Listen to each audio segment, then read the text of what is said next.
Yeah. Not really sure what he was trying to do with that.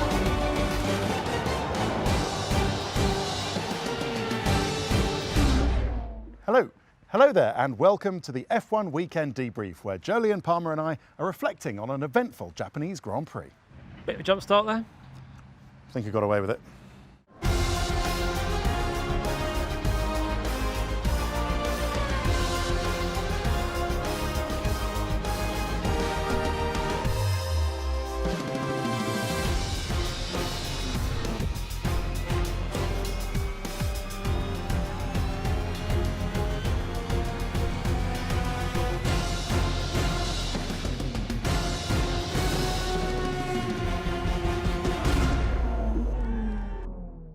Yes, it was the mighty Mercedes team who made history in Suzuka as they secured not only their 6th consecutive World Constructors' Championship, Jolyon, but they also made sure that it would be a driver's double as well. Only Hamilton or Bottas can be this year's champion. I thought we might have known that already with your sort of Mystic Meg hat on, but actually it was Bottas who was quickest all weekend. Did you think that was significant?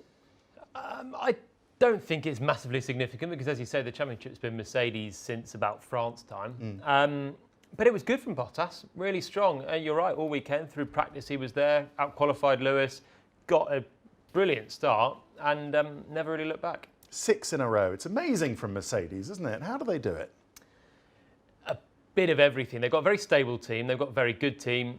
They've got the most budget as well. And they've got a really harmonious driver lineup, ticking all boxes, and it's just something that they're not really changing it because it's not broke, don't fix it. Yeah, I mean, they've won across another rule change this year, something they've already done in that run of 6. But the rule change this year to the front wing, that wasn't insignificant. And, well, they managed to have changed their approach as regards downforce in the car, didn't they? And they've won through that. Yeah, so this year the rule change came in and they sort of changed philosophy to prioritise low-speed corners. Traditionally, you'd get Monaco, you'd get Singapore, where they would be weaker, and they've changed that. Added drag, added downforce, changed the philosophy. They've still won the title with a few races to go. Yeah. Okay. Well, as a result of Typhoon Hagibis, running on Saturday was cancelled. So it seemed like Sebastian Vettel was well and truly up with the larks on Sunday morning in qualifying when he grabbed pole position. His first since Canada. Do you think it was as significant? Why do you think he managed to get it and Leclerc didn't, or the Mercedes? He did the best lap. That's basically simply it.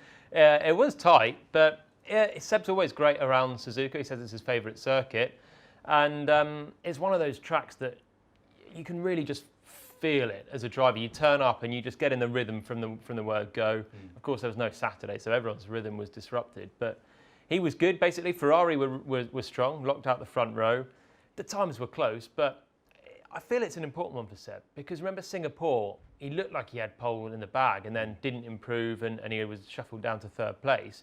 This time he managed to finally get that first pole since Canada, and it's the first time he's actually out-qualified Charles since Canada. That's a long time, so it was a good one. Yeah, but as we can see, it was an advantage that Sebastian somewhat squandered because when it came to the start, he really made a bit of a mess of it, just like, well, talk us through it. So the lights are coming on, and at this point, all the driver's focus is on the revs, the clutch, and then just look at the lights and hold your feet and your hand in steady position. And Seb just releases the clutch too soon. He's got jittery from pole, and again, his first pole in 10 races, first time he's out-qualified his teammate, bit of pressure as well, and he made a hash of it, basically. Released the clutch too soon. Luckily for him, he managed to stop quick enough and go again, and actually, considering all that, losing just one place wasn't the end of the world really for him. But clearly from pole position, you need to be leading into the first corner. And look at Bottas' start. This is an absolute flyer. I even wonder if he got distracted by Seb and sort of preempted and sort of followed Vettel by releasing the clutch. Yeah. But just the way the lights went out was perfect for him because his reaction is just absolutely brilliant. If we look again, it's almost seamless with the lights going out and the car moving. Oof. It's exactly the same time. So I think he's preempted it, or he's simply been distracted by Vettel ahead and just sort of panicked and went as well at the exact time the lights went off. And it was a brilliant start. Yeah, no, superhuman reactions, cat reactions, like reactions from Valtteri Bottas. But why did Sebastian not get a jump start penalty for that, whereas Kimi Räikkönen in Russia did? So there's two things really. You've got to start in your box, and you've got to start not moving forward. And actually, in the end, I think he was just about in his box still by the time he stopped the car. Whereas Kimi in Russia was a car length ahead. He really went, whereas Seb managed to stop it just in time. And he managed to stop it just for the lights going out. It was actually rolling slightly, and that's where I think the FIA say it was within tolerance, probably on both ways, in terms of the start box and just a slight bit of creeping. But then he stopped the car. He got away with it. Even if you see the press conference afterwards with Lewis and Valtteri, they both think that they've of course seen it. They were on row 2, and they must have thought, oh, he's going to get pinged for that. Somehow he didn't. Well, let's not forget Ferrari had the whole of the front row sewn up, didn't they, Jolie? And Charles Leclerc had a mistake of his own after Sebastian Vettel's. It wasn't off the start line, although you might have said that he got slightly spooked by Sebastian moving next to him. Yeah, it was already a mistake off the start line. I think he did just get distracted, and he had a really bad reaction time. That allowed Max on the outside, and that stopped him being on the outside, basically. Just in too hot for Charles. And on board Max, you see Bottas absolutely gone, and Max as well is taking advantage. And how did you see this one? Leclerc's too cautious at turn 1, which gives him a lot of defending to do in turn 2. He then just washes wide, understeering in the dirty air from Seb ahead. So Seb cuts across, and look at his steering. He's steering right, and then it's just going too hot really into turn 2. And I mean, he did take out Verstappen really there. Yeah, but I mean, Verstappen's kind of like the boy who cries wolf with something of this. You know, is complaining that he's dirty driver. He went into me. It's just, I mean, is it tough racing from Leclerc, or is it just a bit of a slightly clumsy mistake from Leclerc, really? I think this one's a clumsy mistake. There's a really fine line between Verstappen's super aggression and actually just a clumsy mistake. And Verstappen, of course, between these two, we have to talk about Austria, where Verstappen forced his rival off. That was Leclerc. If Leclerc tries to stay on the track, they crash. But Verstappen was actually fully alongside, some would argue even millimetres ahead. Whereas Leclerc's coming from a little bit behind into the corner and then just simply understeered wide. But it's all a culture that Verstappen's created, really. This aggressive racing, and Silverstone as well between these two was almost an accident waiting to happen. Finally, in Japan, it did. Okay, well, it compromised Max's race, but it also meant that there were various bits of Ferrari falling off on the track, and some affecting Lewis Hamilton behind him. And this was interesting, because at the time we thought there was a little clash with Sainz, but actually it wasn't. Yeah, it's actually Leclerc loses a piece of front wing on the side there, on the left-hand side, and it goes straight into Hamilton immediately. I love this for Sainz. He really preempts this start and just gets great acceleration, and he actually is ahead of Hamilton at that point. But then, you're never going to keep the Mercedes back for too long. But so close. Good Very driving close from the two of these. Yeah. And yeah, you see it's just a bit of red Ferrari that skips underneath Hamilton. Okay, so it wasn't a bit of Mercedes front wing that came off? No, that was a bit of Leclerc, but that was just the first bit. Okay, all right. Well, talking about McLaren, Sainz actually went on for a great finish at the end of the race, but his teammate Lando Norris's race was compromised by this sort of slightly over-optimistic coming together with, on Alex Albon's part. Yeah, bit far. I mean, the outboard looks better than the onboard. From onboard, it looks a long way further back. He's fully alongside, to be fair to Albon. He's not sort of nerfed into the back of Norris, but it is a bit far back. Norris didn't see him coming. Norris doesn't look in the mirror here. He's just looking at the apex and the brake point. And so I think he's surprised to see Albon there. Wasn't really a lot of space for him to go. Look how wide Albon goes anyway on the exit. Bit over-ambitious, but not a cynical move, not ridiculous, but over-ambitious, I think. I mean, hindsight is a great thing, isn't it? Should Lando, A, have seen Alex coming, and B, let him go? He was presumably a bit too quick to make the corner anyway, and then cut back inside him and manage to overtake him. Yeah, that all relies on him seeing him coming. Yeah. This one, to be honest, was not dissimilar to Kvyat Raikkonen, Singapore. Right. They crashed. Similar thing. Raikkonen wasn't ready for it. Norris isn't ready for the Red Bull to be on the inside. As soon as he is, he actually steers hard left to avoid him. In hindsight, Albon probably wouldn't have gone for that one. He would have waited for a better chance, and Norris would have looked in his mirrors and seen him coming, probably got him back on the exit. Well, let's pick up on the Charles Leclerc and Max Verstappen contact. And of course, the consequence of that, Jolyon, was that Charles Leclerc actually picked up a couple of penalties later on, well, after the race, for going around with a damaged car. So we see once again how it happened. But this damage, when you look closer at the front wing end plate of the Ferrari and what was coming off it, it is incredible, actually, how much was going off. What's actually surprising is how he managed to keep pace with all that damage. I mean, he lasted 3 laps and he wasn't really being dropped by the top 2 either. And Lewis behind couldn't overtake him. But yeah, there is significant damage. It's all scraping along the ground. For Leclerc, he's got to just keep driving. Yeah. And for as long as the car feels okay, look, he's still following Seb around at sort of equal distance to Seb and Bottas as well, even though that's all going on. And yeah, he knows for the strategy, he can't be pitting right now. His race will be done as it was. He needs to try and make it to at least a pit stop window. What's it like for Hamilton driving behind then, watching all of this, these sparks and bits coming off? It's tricky. It's easy to get distracted. You know that there's something going on there.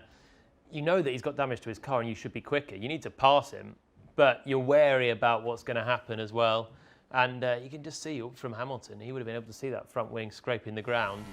And in the end, the inevitable happened. It broke free.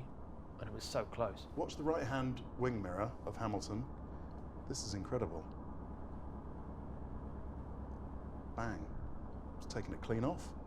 Bit scary that actually, isn't it? There's a big chunk of carbon fibre that's come off. Well, if it had gone through the gap in the halo and hit Hamilton on the crash helmet, we could be thinking Felipe Massa with Rubens Barrichello's spring in Hungary in 2009. Yeah, it's a chunky piece, and that's why Leclerc got his 10-second penalty for not coming into the pits. The FIA got on the team radio, they warned Charles, they warned Ferrari to pit Charles, and they basically waited too long. Ironically, in the end, when they pitted, at this point, he's probably okay, because that front wing now is not flapping about as much. It's lost the end plate, but it's still okay.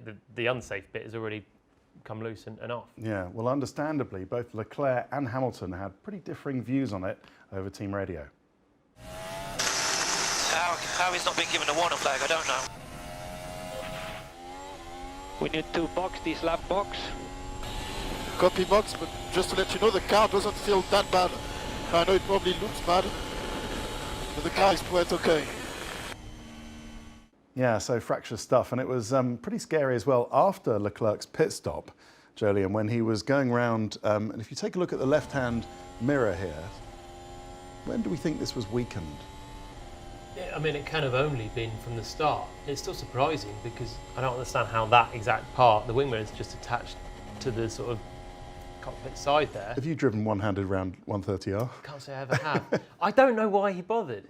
Because what was he going to do? Every lap of the race? This was about lap 5. Yeah. What was he going to do for the next 40 laps? Just keep driving one-handed at high speed? It made no sense. And then the next lap he didn't bother and it came off. But luckily he had no one behind him at this point. Yeah, luckily it didn't hit anybody or anything. But it's messy from Leclerc, this race. There's one he'll want to forget quite quickly, isn't it? Yeah, just really from the start. One collision did it all. To be honest, Sebastian getting a mini jump started it all as well. But between the two Ferrari drivers, they blew a 1-2 start on the grid. Yeah, okay, well, a 1-2 could have come Mercedes' way, but in the end, it was a 1-3 for Valtteri Bottas and for Lewis Hamilton, with, of course, Sebastian Vettel in second place. But this was an interesting one as far as Bottas' strategy, didn't you think? And do you remember in Singapore, the dreaded call, the Valtteri, it's James, from James Vowles, the Mercedes strategist, asking Valtteri to make a space so that Lewis Hamilton could slot in front of him. Do you think this was payback for Bottas? I don't think it was payback. I don't think this was them all thinking he did us a favour. He earned Hamilton Lewis fourth place in Singapore. Let's give him a Grand Prix win. Yeah, no? That might be overkill in terms of payback. I just think he got a great start. He led away lap 1, was driving a great race, had really good pace through the weekend. They actually slightly compromised Bottas' strategy because of what Seb had done behind. Seb pitting early meant that it made sense for Mercedes to cover him off. They could only do that with the lead car. If that had have given Lewis the advantage by doing a one-stop, it would have been a bit harsh on Valtteri, who hasn't won since Baku. Yeah. So I just think they were keeping it fair. And I think even if Lewis didn't do a second stop, I think Valtteri would have had fresher tyres and would have passed him at the end probably. Okay, all right, we'll pick up that point in a second, but certainly it was something when Hamilton realised how far he was behind his teammate that he wasn't particularly happy with. So you're currently P3, Vettel 10 seconds ahead. Deg looks very high, so one stop will be a struggle. Let's chase Vettel down. And Valtteri, how far? Valtteri's nearly got a full pit stop. How have I lost that much time? Deg is much higher. Deg is much higher, and we lost time behind Vettel. I'm out of the race now. If Deg is that massive, why didn't you give me hard tyres? Can you guys explain a bit, please? 'Cause I'm basically out of the race with a pit stop behind. So Vettel is a guaranteed 2-stop, so we're going to see how this comes to us. Well, you know what? Hamilton might not have lost the race had he just hung on those medium tyres to the end. We saw a graphic up saying that there was still lots of life left in the tyre. He could have hung on. Bottas wasn't closing on him too quickly. But a graphic doesn't win you the race. It's the driver in the car. And as Lewis pitted, he said the rear tyres are starting to go. The way that every other team worked, or the race panned out, the degradation was higher than everyone anticipated. And even at the end, we saw the two Renaults swap positions when Ricciardo on fresh soft tyres came past Hülkenberg's mediums. The degradation was high, and I think initially Lewis was annoyed to be out so long on degrading soft tyres. As it turns out, there might have been a better way to go, a one-stop, and I think he probably would have held on to second. I think that would have been the 1-2. It would have required Valtteri to actually pass him on track. Would he have been able to do that? We've seen sometimes Monza, he wasn't able to pass for the win even though he had better tyres. So that's the question. But I think if he had to pass Lewis, he would have been able to find a lot more time on the softs, and I think he would have been able to do it. Okay, so maybe with hindsight, had Mercedes stuck to their pre-race plan that we think was just going to be a one-stop with both cars, that they could have had the 1-2 rather than a 1-3. But in the end, I'm not sure they really minded. They got the constructors, which is what they wanted to do. Yeah, and to be honest, for them, Valtteri winning is a nice thing. It's the second driver that's had a tricky patch, really. He hasn't won since Baku. Needed a bit of confidence. A bit like Seb winning in Singapore, really. Not that Seb's as number 2 as Valtteri seems to be at Mercedes, but he was having a tricky time. Needed a win. For Mercedes, Hamilton's going to win the title. Yeah. Bottas winning a race is nice. Significant that Toto came on the radio to Lewis afterwards and said, look, you know, sorry about your race, essentially, but, you know, we have just wrapped up our 6th consecutive Constructors' Championship. I think no. I think your boss saying thanks on the whole for us winning the Constructors' Championship. I think that's normal. All right. Well, it was Bottas who also had a message for the team, reversing the dreaded Valtteri, it's James. James, it's Valtteri. Well done. Thank you. Amazing start, Valtteri. Really well done to you. Really well done. Great win. Cheers. Right, time for good day, bad day, and it was unquestionably a good day for Carlos Sainz. P5 for McLaren, the self-styled smooth operator, and actually he'd been quick all weekend. And all year, pretty much. He's ticking all the boxes right now. You just feel with Sainz, if he qualifies 7th, 8th, 9th, he'll probably be best of the rest because he's good off the line. His racecraft is pretty good as well. And the McLaren car's moving forward quite nicely. It's a good package right now. Okay, and it was P6 for Daniel Ricciardo, who had a different strategy than his teammate Nico Hülkenberg from very lowly grid positions. And once the team had moved Ricciardo past Hülkenberg, then he actually got the job done, overtaking a couple of cars. Yeah, he had a bit of pressure as well, because when you get past your teammate with a bit of team orders and you say, I can go and pass these guys, you sure as hell might as well give it a go, really. Yeah. And he did some really nice moves. Good pace, really strong race to finish 6th. Well, first there was this move on the Alfa Romeo Sauber, and that was just straightforward around the outside of turn 1. In fact, he liked passing people around the outside of turn 1, didn't he? It keeps you on the racing line and minimises your time loss, basically, for passing another car. That's Grosjean. He was just really good out of the final corner. This is Hülkenberg on the inside, just brakes early and lets him through. Yeah. But getting good traction out of that final corner was critical. Stroll? Yeah, this is actually the only one not at the first corner, really. No, in fact, it is. Well, he set Stroll up to compromise his exit from the casino triangle. Yeah. So yeah, he helped himself by putting Stroll offline at the final corner. Yeah. Really good stuff. Okay, but a bad day for Robert Kubica, who had, well, a strange kind of off in qualifying. It seemed like there wasn't much on the front end of the car, and he just sort of drifted towards the barrier on the outside.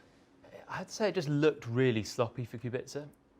The wind was up, the conditions were difficult. It was actually the out lap to start his first time lap. Yeah. And you can see he's just cruising now, getting ready to wind it up.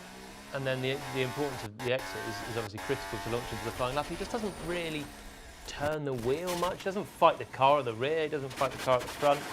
Just sort of passive and into the wall. Yeah, well, it was followed by Kevin Magnussen, who more or less in the same place, and maybe it was a gust of wind, who can tell, but that meant that the Haas mechanics had an amazing job. Well, they did an amazing job actually rebuilding the car in time for the race. So did the Williams guys, to be fair. This one for Magnussen is pretty much the exact opposite. It's the rear that's going, and it's already scrappy through the chicane, gets on the curve, and then it's already going, and then finally just a little bit too much. Maybe a gust of wind helped, but yeah, rear gone for Magnussen. Okay, Pierre Gasly and Sergio Perez came together towards the end of the race. In fact, they got away with this because it was on the last lap, and due to a little timing error, it meant that this was not counted, and both scored points. Not actually dissimilar to the Leclerc-Verstappen one, only Perez gave Gasly slightly less room. I mean, Gasly sort of punted him off from a bit further back. Probably should have yielded at that point. Didn't matter. Okay, well, not a great day for those two, but as we say, they did still score points. But all will be hoping for better down Mexico way.